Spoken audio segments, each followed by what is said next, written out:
ನಾವು ಇದರಿಂದ ಬರ್ತಾ ಇದ್ವಿ ಸ್ವಾಮಿ ಜಯನಗರ ಲೈನ್ ಹಾಕಿಂದ. ಎಲ್ಲರೂ ಹಿಂಗೆ ಹೇಳ್ತಿದ್ರು, ರಾಯರ ಪವಾಡ ಇದೆ, ಬನ್ನಿ ಹೋಗೋಣ ಅಂತ. ನಮ್ಮ ಮಗ ತುಂಬ ಸರಿ ಕರೀತಿದ್ದ, ಆದರೆ ಹೋಗೋಣ ಅಂತಲೇ ಇದ್ವಿ, ಹೋಗೋ ಟೈಮಿಗೆ ಸಿಗ್ತಾ ಇಲ್ಲ. ಒಂದ್ಸರಿ ಮನಸ್ಸು ಮಾಡಿ ಹೋಗಲೇಬೇಕಂತ ಬಂದ್ವಿ ಸ್ವಾಮಿ. ನಮ್ಮದೊಂದು ಆಟೋ ಸೇಲ್ ಆಗೋದಿತ್ತು, ಫಸ್ಟ್ ವಾರಕ್ಕೇ ಆಟೋ ಸೇಲ್ ಆಗ್ತಿತ್ತು. ಸೊ ರಾಯರ ಹತ್ರ ಬಂದಿದ್ದು 1ನೇ ವಾರಕ್ಕೆ ಆಟೋ ಸೇಲ್ ಆಯಿತು. ಆಮೇಲೆ ಮತ್ತೆ ತಿರ್ಗಿ 2 ವಾರ ಬಂದ್ವಿ. ಎಲ್ಲ ನಮ್ಮ ಇಷ್ಟದಂತೆ ಅಮೌಂಟು ನಮ್ಗೆ ಸ್ವಲ್ಪ ಬರೋದಿತ್ತು.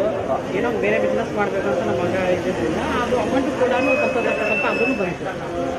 ಇವಾಗ ಏನೋ ಬಿಸ್ನೆಸ್ ಮಾಡಬೇಕು ಅಂತ ನಮ್ಮ ಮಗನ ಮನಸ್ಸಲ್ಲಿ ಇದೆ. ಅದಕ್ಕೂ ರಾಯರ ದಾರಿ ಕೊಟ್ಟಿದ್ದಾರೆ. ಇದು 4ನೇ ವಾರ. ಅದರಲ್ಲಿ 1 ವಾರ ಮಾತ್ರ ಗ್ಯಾಪ್ ಆಯಿತು. ಅದು ಬಿಸ್ನೆಸ್ ಬ್ಯುಸಿಯಲ್ಲಿ ಬರೋಕ್ಕಾಗಿಲ್ಲ.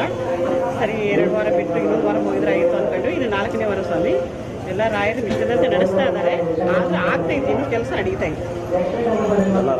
21 ವಾರ ನಾವು ಫಲ ಕಟ್ಟಿದ್ದೀವಿ, ಕಾಯಿ ಕಟ್ಟಿದ್ದೀವಿ.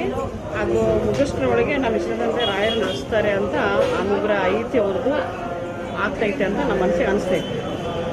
ಇವಾಗ 4ನೇ ವಾರ ಇದು. ಇನ್ನು ನಮ್ಮದು 18 ವಾರ, ನಮ್ಮ ಮಗನ 21 ವಾರ. ಅಷ್ಟರೊಳಗೆ ಆ ಸ್ವಾಮಿ ನಮ್ಮನ್ನು ಎಲ್ಲ ಒಂದು ಹೆಂಗೆ ಯಾವ ಥರ ಅಂದ್ಕೊಂಡಿರ್ತೀವಿ ಮನಸ್ಸಲ್ಲಿ ಅದೇ ಥರ ನಡೀತಾ ಇದೆ. ಯಾವುದಕ್ಕೂ ನಮ್ಮ ಸ್ವಾಮಿ ದುಡ್ಡು ಕೊರತೆ ಏನಿಲ್ಲ, ಚೆನ್ನಾಗಿ ಎಲ್ಲ ನಡೀತಾ ಇದ್ದೀವಿ.